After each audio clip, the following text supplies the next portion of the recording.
Wrestling Alliance live, and this is our podcast as well. We're also on Twitch if that's more convenient for you.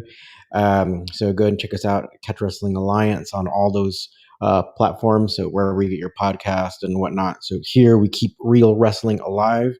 And so with that being said, let's get to the main topic of today. I wanted to share with you guys some cool information to maybe get you a better understanding of what catch wrestling is, or kind of like the nature of catch wrestling strategy, right? It's because I think what happens nowadays is that um, catch wrestling gets mixed in, or at least the understanding of catch wrestling gets mixed in with people's understanding of amateur wrestling.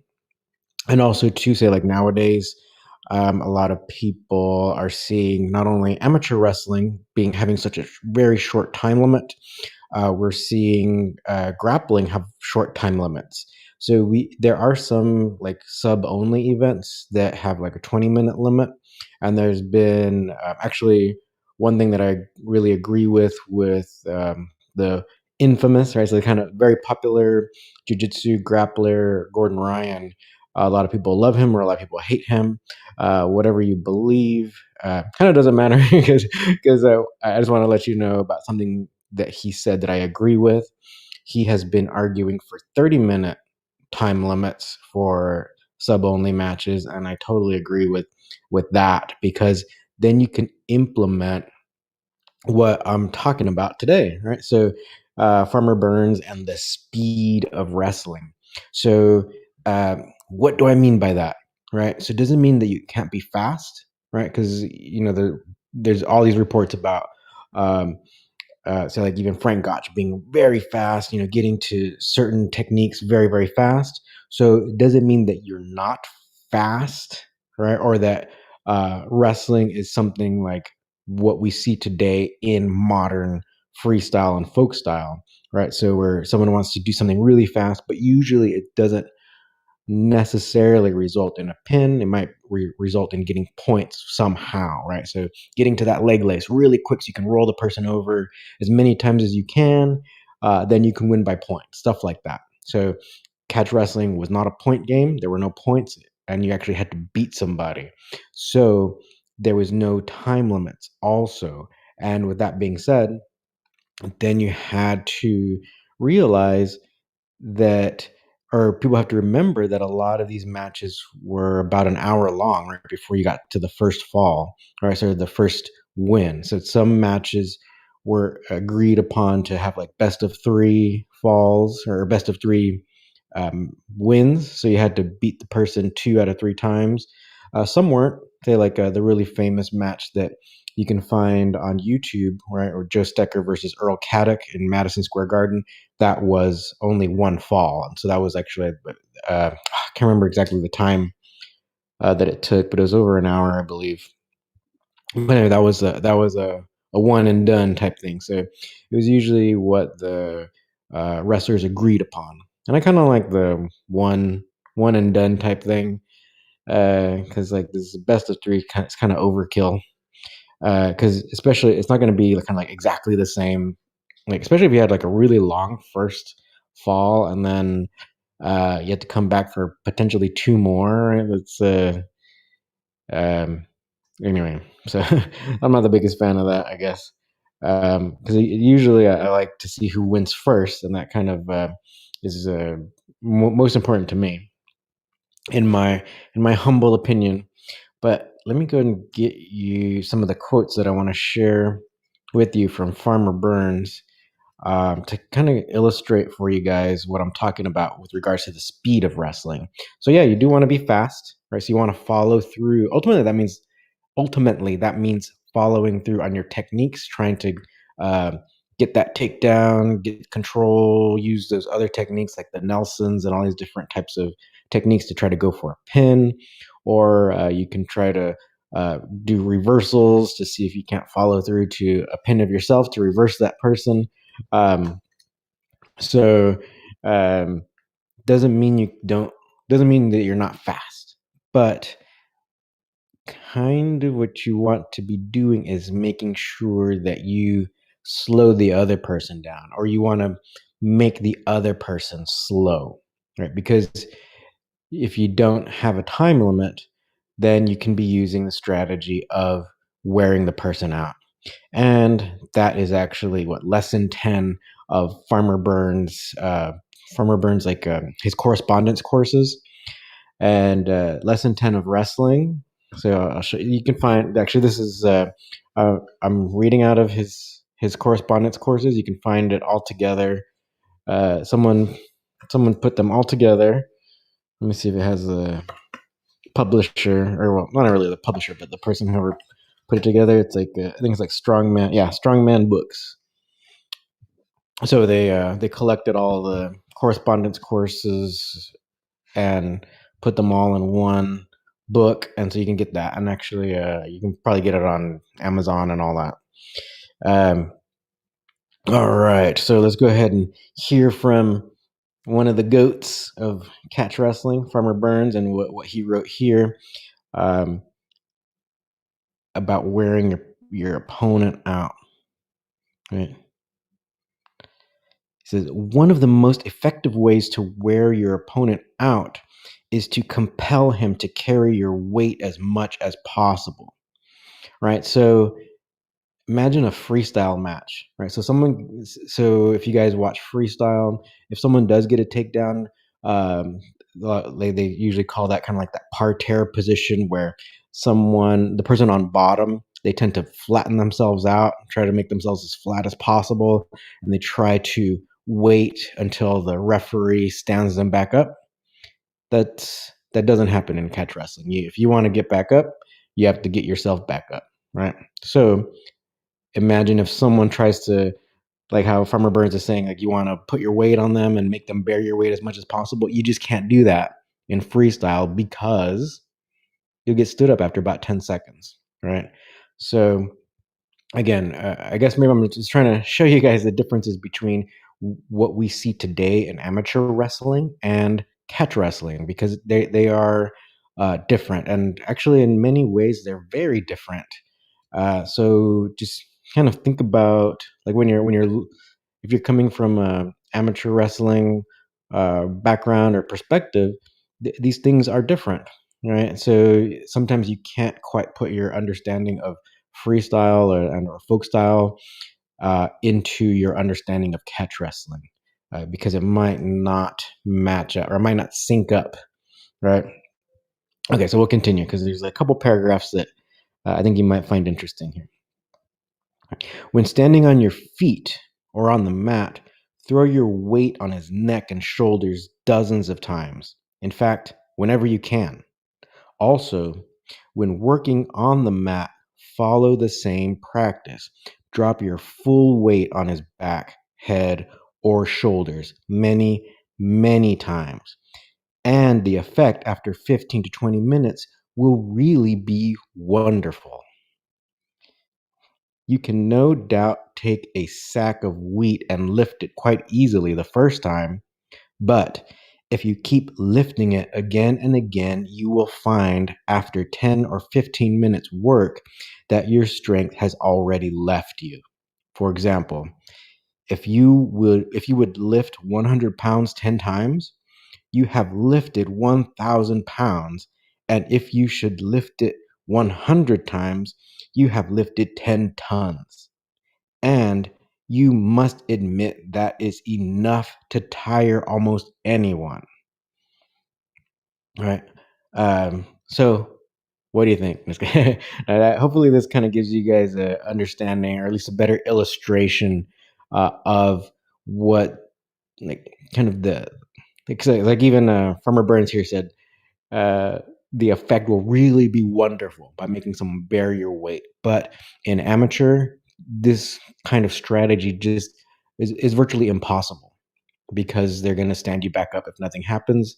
If nothing happens rapidly, right? So even in folk style, you might get called for stalling, or sometimes they have, like, say, like riding time and stuff like that. But if you don't seem to be as aggressive, or really the aggressor, then you could be called for stalling, right? And that was actually, it's kind of funny. Like that was one of the things when we had the matches in Iowa, since people are very well versed and experienced in especially folk style wrestling. They were asking about that, like, how come someone's just, you know, holding someone down for that long? Isn't that stalling? And it's like, no, it's actually the way it was. um, so yeah. So we've even experienced that kind of difference in like the perspective, right? So that's why I'm saying it's like when I hear someone talking about this type of difference, when they're sometimes it's obvious that they're coming from an amateur wrestler or a folk style freestyle perspective, and just know that they're different. They're just different. Let me see. Okay. Oh yeah, he kind of goes on in the next paragraph. So I'll read this one to you, but then there's another topic that he talks about that I think might be of interest and kind of corresponds to what I'm talking about here. So I'll read this to you, and then we'll go to the next section. So he says, on the name principle, if you can throw your weight on your opponent for 50 or 100 times, he had to lift and resist from 5 to 15 tons of dead weight. During all this time, you are saving your strength and avoiding mix ups that will compel you to tire yourself. This plan need not be used where your opponent is your inferior and where you are in a real contest with a worthy opponent. The process of tiring out and wearing him down is one of the greatest feats. All right, can you guys still hear me? I think my camera went. Hopefully, you guys can still hear me. Can you hear me? All right. Okay. For some reason, my camera's out, but let's go ahead and just continue. Let me know in the comments if you can still hear me. All right. So, okay, the process of tiring or wearing him down is one of the greatest feats of mat generalship. I hope I have impressed this important point firmly in your mind and that you will constantly keep it in view when practicing and studying to become a wrestler. Right. Okay, great. You can still hear. All right. I don't know what's up with the picture. Um, darn. All right. Well, at least you can enjoy the the black box there. Okay. Darn. I don't know what's up. Let me see if there's something I can do to switch it up. All right. Let's try to then bring it back. Okay, there I am. Okay, cool. All right. Okay, so hopefully you can still hear me and everything. Sorry for that weird whatever mix up happened. But anyway, I'm back and you guys can still hear. Actually, let me go and double check with that. Okay, yeah, the microphone's working. Okay, so anyway, so you heard that from Farmer Burns, and then I kind of want to go over this later thing that he says. He discusses the science of wrestling, and I think this relates to what I was just saying or what I was just reading to you. So let's go ahead and go for it. Okay. The science of wrestling is so deep that it cannot be learned in a few days or a few months. But as you continue the wrestling year after year, you will constantly add to your knowledge and skill until you become a real master of the fine points of the profession. Use your head fully as touch. Sometimes the I don't know if there's misspellings or misprintings. So let me try to figure this out real quick. Use your head fully as much as you do your muscles. There's just a typo there. Use your head fully as much as you do your muscles. And think and plan and scheme constantly while practicing. And then when you will get into real contests, you will have formed a habit of good generalship. Right. So it's kind of talks about the mat generalship in the last lesson, and he kind of brings it up again in a couple lessons later. So just you got to be practicing these things. Making people bear your weight so that you slow them down. So it doesn't mean, so the speed of wrestling ultimately doesn't necessarily mean that you don't act quickly. A lot of it is following through, and that's what makes you fast as well. But making them slow, so making your opponent slow, and by making your opponent slow means you're fatiguing them, right? You're making them bear your weight, and like he said, it's like ultimately this your weight compounds so that a person can be doing all these reps, like trying to get back up or trying to get back upright or try to get or they will try to get out from underneath you. So sometimes it compounds to they've lifted a ton, right, or more. If you just keep if you can be on top of them, and then you can make them bear your weight, so putting it over their head, shoulders, just really driving them into the mat, just making their life miserable, right? And that's like one of these keys that can guarantee you success, or at least make your match easier, because then tire them out, makes it easier for you to roll them over and pin them or submit them. I really emphasize the pins because I think nowadays a lot of people that they're so into grappling that they don't realize the value of pins. And like a few months ago, I believe now, like the grappling guru John Danaher came out in praising pins, um, and I think that was like a real surprise to a lot of people in grappling, because at least on our social media posts, people were trying to like talk bad about pinning and saying it's all worthless and all that. And then all of a sudden, the god of no-gi grappling comes out praising pins. Um, so hey, I was right all along. Danaher must be listening to me, right? He must be watching our channel.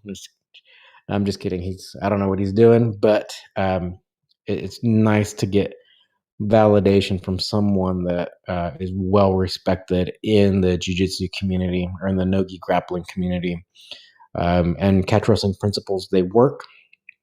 And so I believe that you can still be using a lot of these like principles that like Farmer Burns just mentioned that I just read to you. You can still be using these in jiu-jitsu and in wrestling.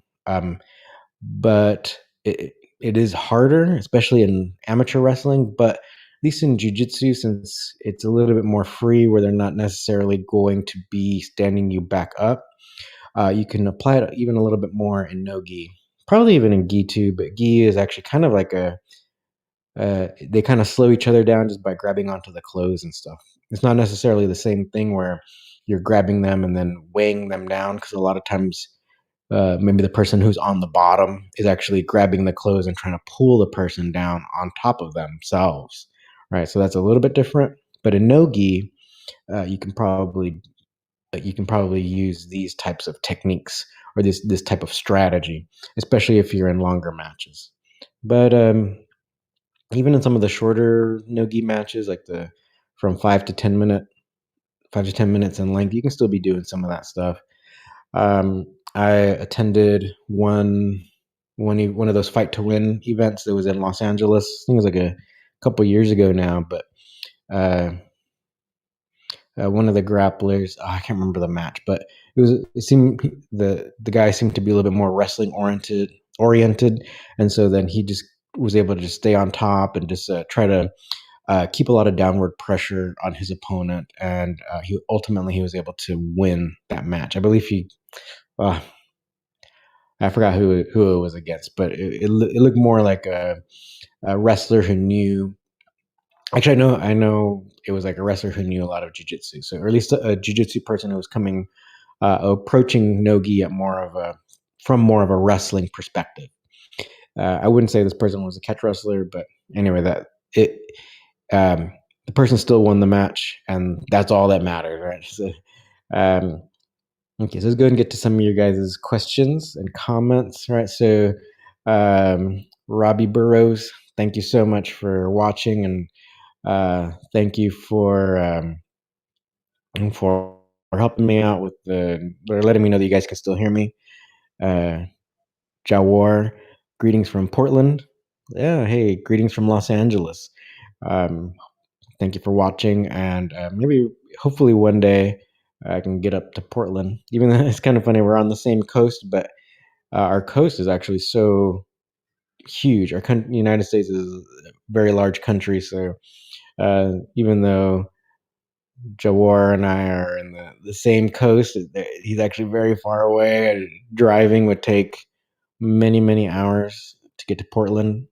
Even half of our state in California, half of the state is like from Los Angeles to San Francisco. It would take about 6 hours to drive. So he's way further away than San Francisco is. So yeah, it would take me forever to drive there.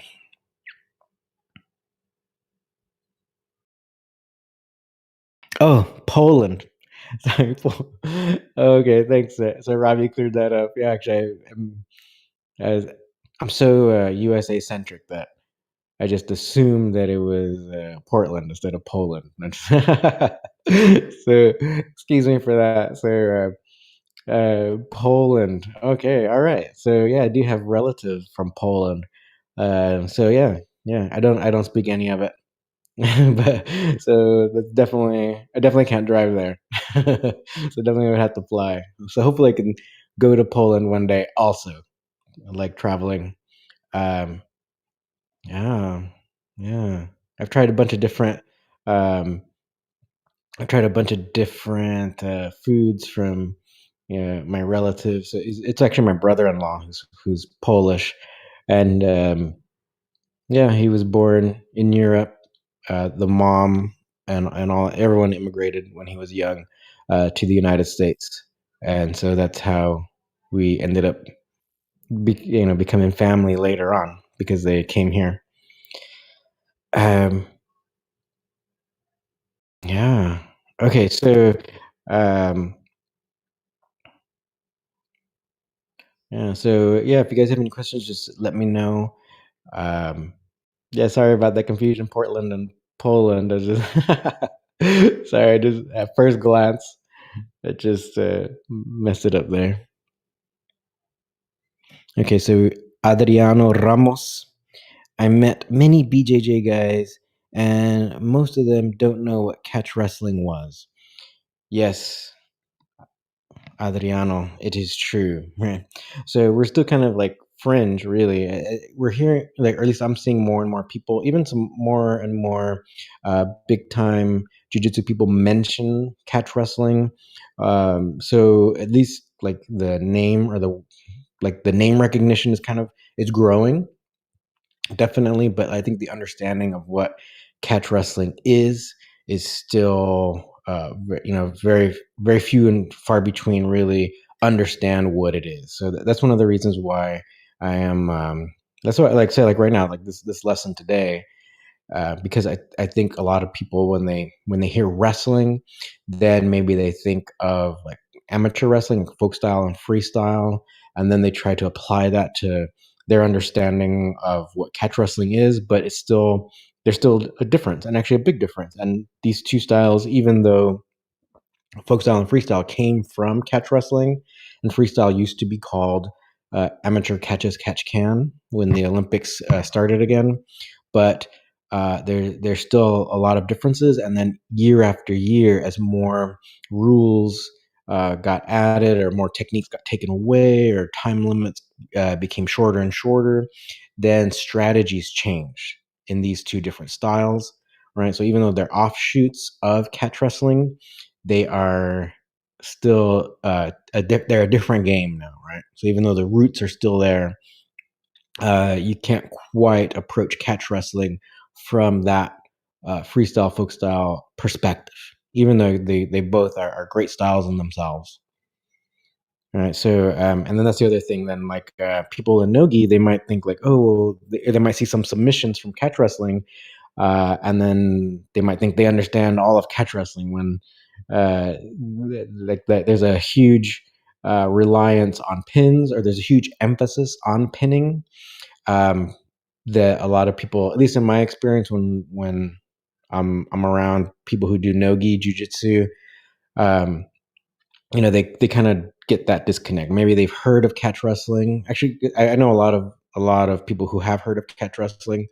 I guess maybe it's like because I'm here in LA and a lot of people do grappling, and we have a lot of really great grapplers. We have a pretty high level of grappling because in Southern California, a lot of famous grapplers they move here, right? So the level of grappling is actually pretty high here. So I think a lot of people follow the grappling, and um, so at least a lot of people that I run into, they've heard of catch wrestling, and then they're putting their kind of like they're using what they've seen from other styles, and they're trying to get some understanding of what catch wrestling is. So yeah, I just run into all these different misconceptions, but it's just kind of like the way humans think. You know, we try to correlate things that we think might be similar, and to try to get some understanding, because that's just how our brains work. And but that's what I'm here to try to fill in some of these gaps, because a lot of people are creating these kind of uh, what they think are understandings of certain styles, but it doesn't quite match up to the historical style. All right, so I'm not saying anything bad, but it's just like how our brains work. We want to make sense of things, and so then we try to correlate, or we try to get get bits and pieces of what we do know about, and we try to make it make it match, right? All right. Okay. So hopefully that kind of answered your question, Adriano. So we got a few more questions here. Uh, so Ripper catch wrestling. What's your opinion on uh, Pelvani wrestling? So I think isn't Pelvani mean wrestling? uh, but yeah, I think we've been looking into some of the Kushti wrestling. So like these other traditional styles from say like India and Pakistan, even probably even Iran. Um, there's a lot of similarity between um, uh, like these. Actually, what I should do is get some clips from um, different like even Kushti and all that. Um, and so then we'll kind of work on maybe showing some of these styles, because I can talk about it, but then without showing, then it might not make sense to anybody. But in Kushti in particular, we found a lot of really cool matches that they're using a lot of great wrestling techniques. I don't see so much of the submission stuff, so I think they're all about pinning. Um, but they're using a lot of these really great wrestling techniques that you find in catch wrestling as well. Super good stuff, like really great matches, really back and forth, using a lot of reversals, a lot of great stuff. And it's really cool because it's in sand. So totally reference to the arena, right? So like, um, ancient Rome and stuff like that. And so sand, I mean, that's where you get the word arena from, is from like the in Rome, the Romanesque or the Romance languages. um Arena, that's the word that it comes from, and it means sand. And so like when I competed in China, in rural China, they had these arenas, and of course it was sand on the floor, or the ground. It was all sand. It was outside, and we wrestled. Their traditional style, you wrestled without a shirt on, and it was to pin somebody, right? So no submission holds, but that's like legit, right? Like maybe we should try to do some catch wrestling in the sand, right, in the arena, and take it back to super ancient times, right? And well, maybe not ancient times, because like yeah, I just I wrestled in the sand pit in a couple of years ago before quarantine. Um, yeah. Okay, so Ripper catch wrestling. So you found that Pelvani has some submission holds. Yeah, it's kind of I do kind of hear that, but I don't really see that in the videos. I gotta try to find one um, that has some submissions, because yeah, even Billy Robinson kind of mentioned some of the like double wrist lock stuff that they knew about. Um, yeah, but we're not quite seeing it in the matches. I got to try to find one because it seems like they're really going for the pins. Okay, let me see. Ryan Fadden. How long does it take to become a wrestling instructor? I really want to be a coach, even as a kids trainer. All right. Well, the main thing is Ryan. So the main thing is that you learn the fundamentals of catch wrestling. Um, but just know, say, like if you learn, say we have our Catch Wrestling Alliance, or we call it the CWA Academy, and the first two courses there are Catch Wrestling Fundamentals. A lot of that can be used in folk style wrestling. I don't know what country you're in, Ryan, but a lot of that stuff can be used in folk style. It wouldn't be as applicable to freestyle because when they go onto the ground, a lot of times they pancake out, so they flatten themselves out and wait for the referee to stand them up. It's more applicable to folk style since folk style um, they don't do that, right? Um, so you would just have to be aware of the rules, right? But all that stuff would be applicable to. I mean, it'd be great to teach kids all those fundamental things that are in our fundamentals courses, and that it would make them better wrestlers overall, right? And it would give them, so like if they had that as their base, then they could easily then do either freestyle or folk style. They would just have to understand the differences in the rules or the ways of doing wrestling and stuff. So um um yeah, yeah. So you can do our online course. If you're in LA, feel free to come by. If you're on the East Coast, if you're anywhere near South Carolina, go train with my good buddy John Strickland over there. Yeah, so you can also email us, or you can direct message us on our Instagram or Facebook page if you have any more questions. Um, all right, official Henier. Brazil. Hello. Hello from LA. Actually, we have a lot of Brazilian people here in LA. So I've made really good friends. A lot of them are my neighbors. Actually, my real neighbors. Like I'm not just saying like they're nearby. No, they're actually like in like the same building as me. So we have a lot of Brazilians here. So a lot of Brazilian neighbors, really good friends. I meet with one Brazilian, actually not just one. I mean with several Brazilians every week. Yeah, some I are learning wrestling from me. Some are just really great friends.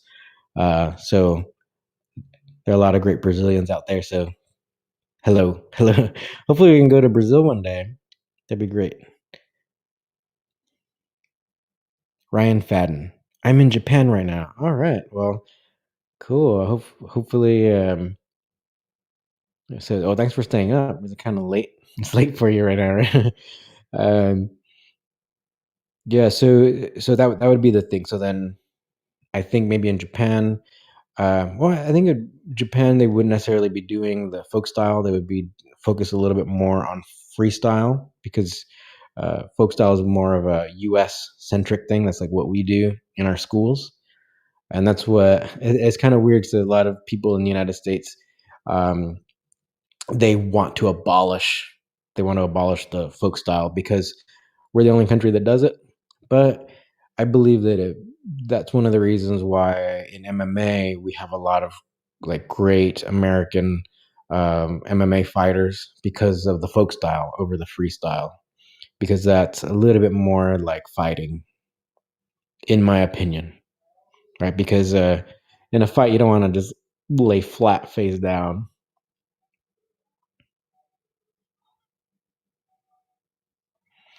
Oh yeah, that's the so Ryan. Yeah, if you are in so another comment just came up from Ripper Catch Wrestling, and he reminded me something that I talk about a lot, but it just didn't pop up in my mind. Ryan, if you are anywhere near Kyoto, then go train with my good friend Osamu Matsunami. He runs Riley's Gym Kyoto, and he is one of the most legit guys out there, um, because he trained for like over 20 years. I think over 20 years by the time I met him. So he would go back and forth from Japan to Wigan, and he had a chance to meet like a lot of the great catch wrestlers from Wigan. He was like Billy Robinson's right hand man. He really helped him with a lot of even the teaching. He appeared on TV with Billy Robinson in Japan when they were doing like news shows about him, or news reports and stuff like that. You would see Osamu there helping out, helping to translate, helping to demonstrate. There's even photos of Osamu helping Roy Wood. So he's who is the successor of both Billy Robinson and Roy Wood's coach, Billy Riley, and that's why Osamu's school is called Riley's Gym, Kyoto. So the original gym in Wigan, they referred to it as Riley's Gym. Nowadays, it's called the Snake Pit, but that was something that's a nickname that came about later. But it was referred to as Riley's Gym. So if you're anywhere near Kyoto, or if you can maybe go on the weekends or whatever, get in touch with Osamu Matsunami, right? So Osamu Matsunami. And so hopefully you remember that name, at least Matsunami, Riley's Gym Kyoto. He is very friendly, very approachable, very accessible, and you could learn there. And we also have some videos of him on on our YouTube channel, but it's really, really far down the list, right? So, but you can find it. Osamu demonstrates some takedowns and stuff. So he and I have had some exchanges with some students. He and I trained together in Wigan. So I vouch for him, right? But I really don't need to vouch for him because his history speaks for itself, really. And I guess I would say he's probably one of these unsung heroes of catch wrestling because he's one of the people who put in the most time, but unfortunately, a lot of people don't know about him, right?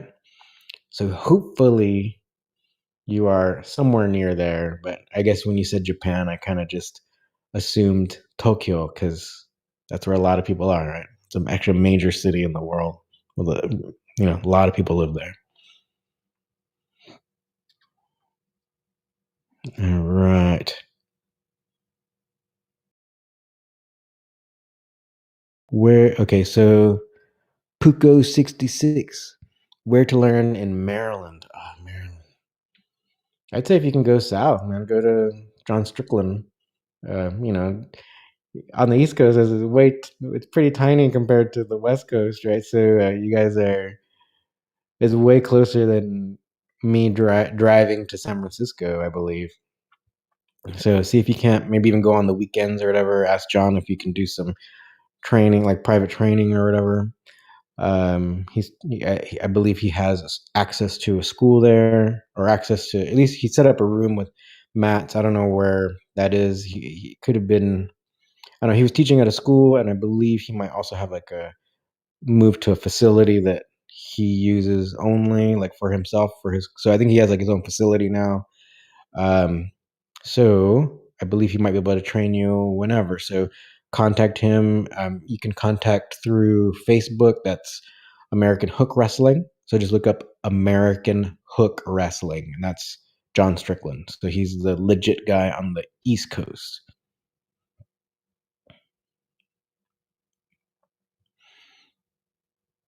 All right. So yeah, Maryland. See if you can't go down there. Go ahead and keep asking questions if you want. So just want to recap real quick. The speed of wrestling doesn't mean you're not fast, but you want to be using um, the strategy of putting weight on someone to make them slow, right? Make them do reps of your body weight, right? The other thing is actually, I think it's coming out today. I appeared or I was interviewed for the Praxis Jiu Jitsu podcast. Let me see if I can pull it up here. Um, so there's like a long form interview of me. I talk about all different types of subjects. So catch wrestling primarily, but also some of the other martial arts that I'm an expert in. So Chinese kickboxing, so Sanda, and also the Chinese jacket wrestling, which people usually call it shuai jiao. But shuai jiao in Chinese, it just means wrestling. So you kind of have to add, like, you got to clarify that. So it's traditional, I would say traditional jacket wrestling, because a lot of people call it traditional Chinese wrestling. But like I said, when I was in Yunnan province, the native people there have their own traditional style and doesn't wear a jacket. You don't wear a shirt. You just you wrestle in the dirt, right? So, but there is the jacket wrestling and all that. And so like people know about like Mongolia and all that. So like they have their own wrestling where they wear kind of like this sleeves. So it's not even a full jacket. So anyway, we talk about all these different things in the Praxis Jiu Jitsu podcast. Let me try to pull up maybe at least their Instagram. So this is it right here. So let's see. Praxis Jiu Jitsu. So I'm this one. So I'm the latest episode, to episode 14 of the Praxis Jiu Jitsu podcast. So I guess it says it's available wherever podcasts are. So you can look that up. I'm episode 14. So yeah, if you guys are interested in all that, and I'll post about it. I'll probably share it if they. A lot of people post the audio on YouTube. Also, if they do that, then I'll post it on the in the community tab. Also, so you guys can check that out as well. So other things real quick, if you guys want to help support this channel, you can directly become a member. You can support at $2 a month, or you can, if you want access to a lot of our behind the scenes footage, or even some of the seminars we did, or the different things that we have there. Sometimes we have alternate uh, endings or like alternate submission stuff for different positions. So that's all there at the medium level. If you want to join the CWA Academy, you can do that as well through our membership. Just let me know if you get like the third tier or the highest tier membership. Just let me know so I can enroll you into our CWA Academy as well. All right. Let me see. Oh, Ryan. So Ripper. Oh, wow. Same city as me. But what is the gym's name that I can find out? So Ryan, it is called Riley's Gym Kyoto. Let me see if well, since I'm here, let's see. Let me try this. So I'll show you a picture because he's also on Instagram. I mean, not Instagram. He's on Facebook. Let me see. Riley's Gym. So I'll show you. I'll show all of you guys.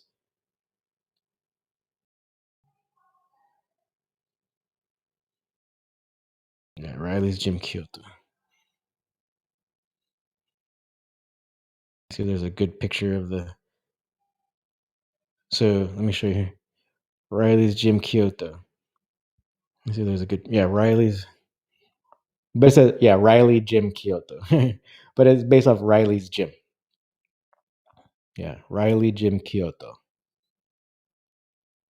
So look for that. Let me see if I can show you some more pictures. Yeah, he is on. So this is the Japanese. I don't know. Darn, let me see.